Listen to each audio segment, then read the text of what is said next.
Hello and welcome back to a new session.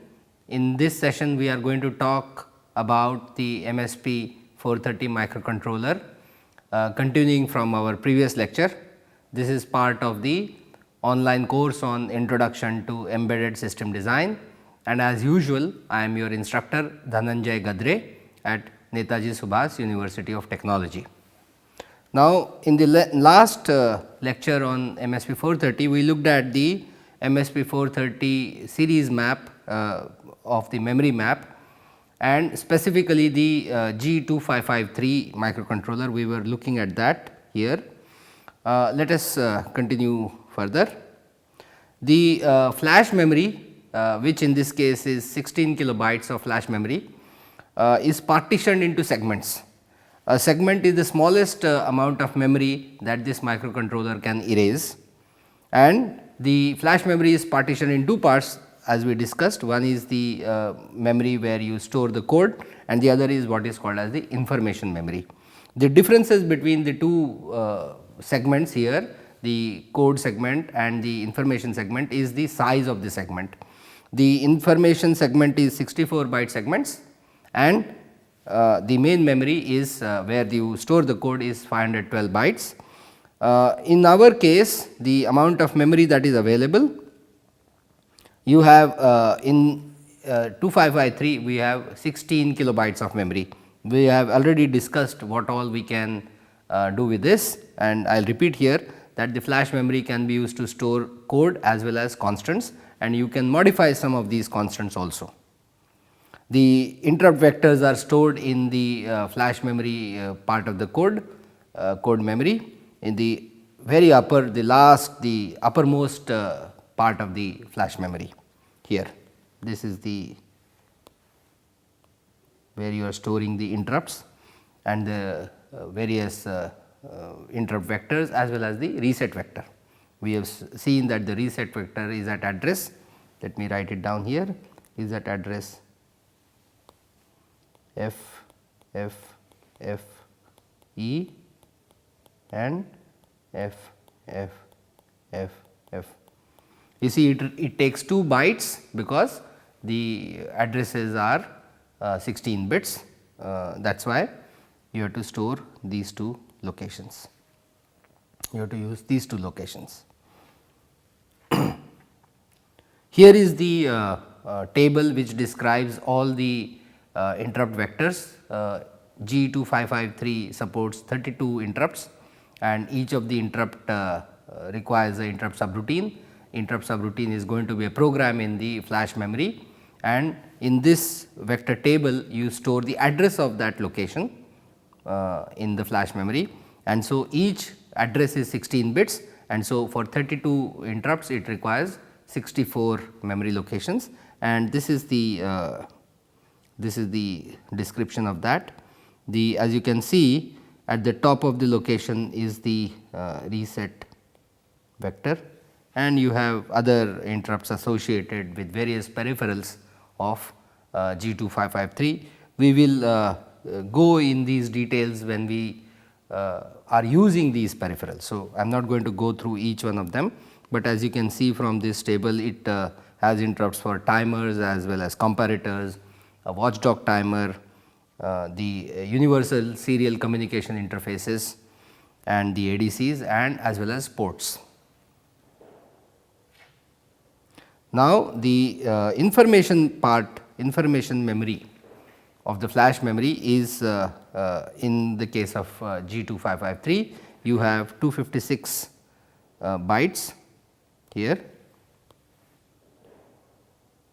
and it is starting from this address to this address, this is 256 bytes, and the information these 256 bytes are split in 4 segments of 64 bytes each, as I mentioned earlier, and these are used to store various information. You can store constants, as well as the first segment is used to store factory calibration data for the digital controlled oscillator, the oscillator that uses the RC oscillators. You want them to be accurate, so each one of them is calibrated so that they provide your 16 megahertz or 8 megahertz clock frequency, and so that information is stored there. and this segment called segment A of the information memory is protected at reset. You cannot, after reset, when you are running the program, you cannot overwrite this information, because this is very critical information. The next part of the memory is what we call as the bootstrap loader. Now, I mentioned in the past that MSP430 microcontroller can be programmed in several ways. One of them is to use the SPI by wire protocol.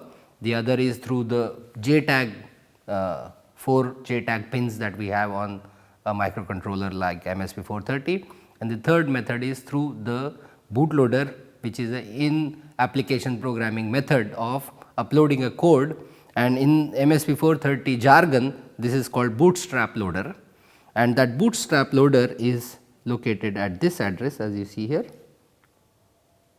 This is the location, and in the case of MSP430 microcontrollers, you do not have to write that program.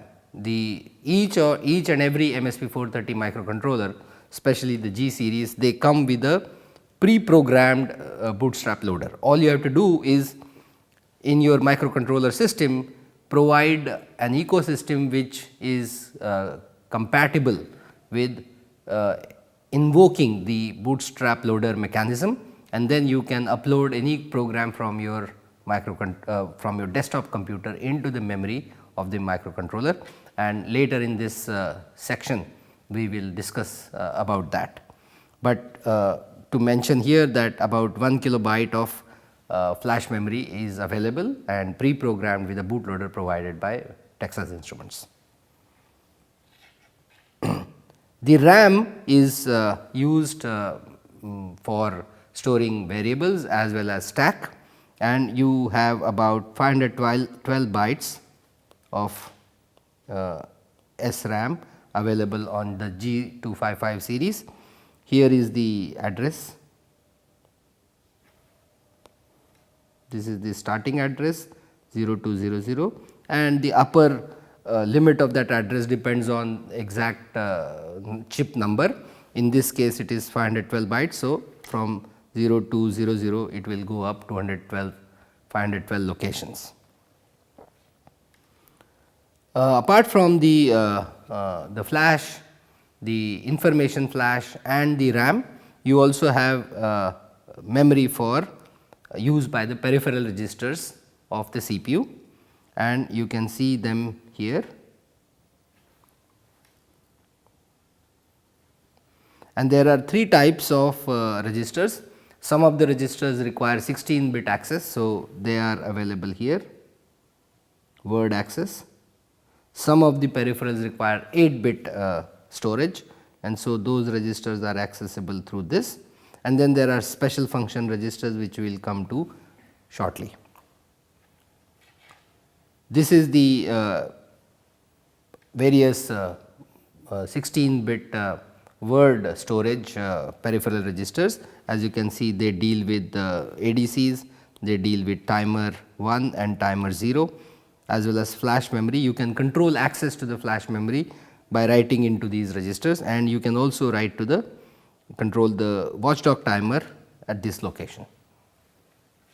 Then you have the peripheral modules for 8-bit peripherals, which is here, and by reading and writing 8-bit data into this information, you can control such peripherals. And here is a list. As you can see, there are much more than what you saw in the word accessible peripherals. This is the USCI, that is Universal Serial Communication Interface. The second module, you have some ADC devices, you have the comparator. The clock system can be controlled various low power modes by writing into this, and the ports P3 and P2 can be accessed, and similarly port 1 and other special function registers related to the interrupt control are accessible through these byte access special function registers. Well, I meant byte accessed peripheral registers. Then we have special function registers. These deal with here, these deal with various enabling of interrupts and allowing interrupts to function and flag registers related to them. The storage is 16 locations, 16 bytes. Now, we have reached a stage where we are ready to talk about the CPU in MSP 430. This CPU is MSP 430 is a RISC architecture, and as recommended by the RISC specifications which were brought forward in early 80s, RISC wanted all the CPUs to have large number of registers, so that local variables could be stored within the CPU rather than having to go in the external memory such as the RAM for fetching them, which slows down the execution. And in keeping with that recommendation, MSP 430 has 16 general purpose registers. They are labeled from R0 here to R15. Each of these registers can store 16 bit of data. These registers feed a 16 bit ALU, as you see here. The ALU can perform various mathematical and logical operations like add, subtract and or operations, and the result of these operations can be observed through these flags, but these flags are accessible through one of these general purpose registers that we will see. So, we have in all 16 registers. Let us see the function of these registers. There are 4 special function registers, which means out of these 16, 4 are taken off because they have a dedicated function. One of the registers is a program counter, which means the content of this register will tell you which memory location in flash the microcontroller CPU is fetching the current instruction from. The second register is for stack pointer, which tells you that where is the stack located in the RAM. It is your responsibility to ensure that the stack pointer is pointing in the right memory of the RAM. And the third is a status register, which indicates the various flags that we just saw, whether the result of a particular CPU operation of add, whether the result is 0 or whether there is an overflow. All those flags will be available in this status register. And there is an interesting concept called constant generator. In many programs you require certain constants, and this constant generator offers you that flexibility without having to store them in your program. And then apart from that, you are left with 12 general purpose registers which the CPU utilizes. Now, since we are not going to program MSP 430 in our course in assembly language program, we do not really worry about how these general purpose registers are going to be used. It is dependent on the C compiler or whichever compiler that we use to optimally use these registers, but to know that they exist is a great consolation that our program is going to be compiled efficiently. So, let us see which special registers we have. We have a program counter, and since the program counter deals with reading the next instruction, the instructions are all 16 bit wide, whereas our memory is arranged in terms of bytes, and therefore, the least significant bit here is set to 0, because we want to store all our instructions at even byte addresses, even addresses. So, our first instruction, if it is at 0, the next will be at 2, and then next will be at 4, and this can be ensured by ensuring the least significant bit is set to 0, and therefore, we have out of a potential 64 kilobyte memory space, we can actually store how many instructions? We can store half of them, 32,768 total instructions you can store. Of course, the actual number of instructions that you store will depend on the available memory, the flash memory that you have, but this kind of limits the maximum number of instructions that you can have. Instructions themselves could be one word, which means 2 bytes, or 2 words or 3 words, that is the depends on the exact instruction. Then the second register we have is a stack pointer. A stack pointer is a special register which points to the stack, and stack is that memory area where you are going to store your return address when you call a subroutine, or where the CPU stores the return address in case an interrupt subroutine gets called. So, this is the location, this is the RAM location in which you store your return address. Again, just like the program counter, the least significant bit is set to 0, so that it is able to write 16-bit numbers which refer to the address of your program, the return address, and therefore, this bit is 0, the rest of the bits are available to you, and of course, it is your responsibility to initialize the stack pointer appropriately. The third register is a status register, and the status register consists of various flags, and we will see the details of it. It also has access to the interrupt mask, so that you can enable disable interrupts, and it has some special flags which allow you to turn the CPU off or turn the oscillator off and so on, and we will see these operations subsequently in our exercises.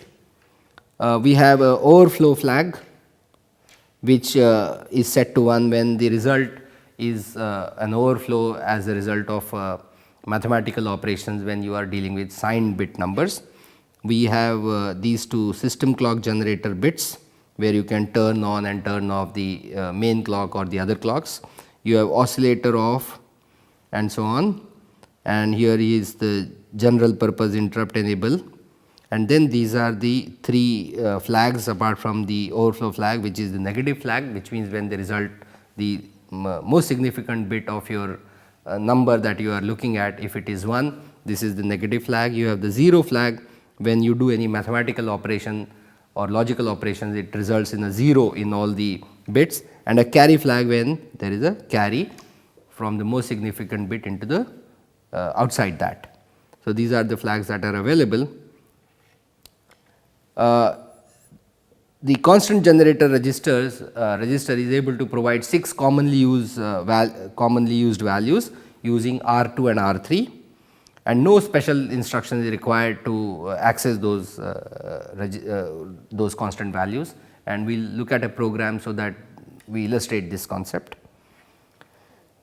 The rest of the general purpose registers can store 16-bit values, and you have 12 registers to do that, as you see here from R4 to R15, and there is no dedicated function associated with these registers. These will depend on, if you are going to program in assembly language, then it is your responsibility to use them judiciously. If you are going to use a high level language compiler, then it is compiler's responsibility to use this register as it may deem fit.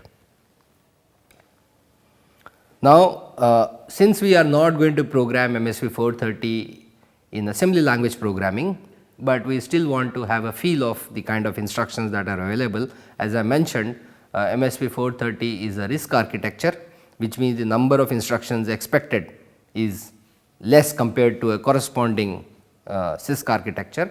It may have varieties of those basic instructions in the form of addressing modes. So, we will just go through those names and we will see how much time some of these instructions take, what is the size of these instructions.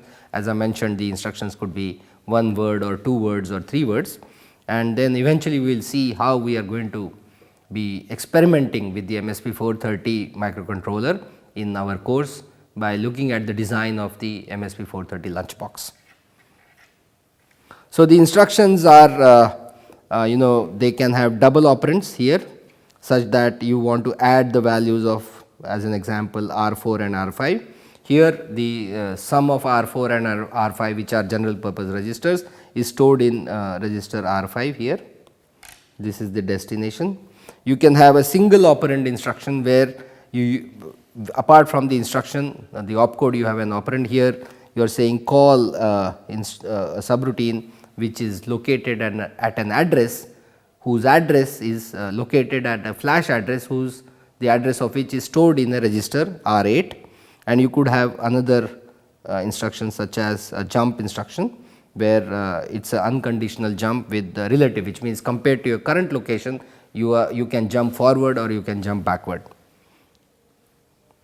These are the 7 addressing modes, which means on the basic operation the addressing mode specifies how do you get the operand. And so, we have a register mode in which 2 registers or 1 register is used to specify the operand. You have indexed mode, which means one of the registers is used as an address to go into a memory location to fetch the operand. You have symbolic mode, which is referring to the the labels that you would use in your program, jump here or call that subroutine at that location. You have absolute mode where you are specifying the entire value. You have indirect register mode, which means you are going to use register in an indirect mode. You can do an auto increment on those register values, and you could use an immediate value such as you want to initialize a register with some number. These are 7 addressing modes that operate on the basic instructions and create variety for you.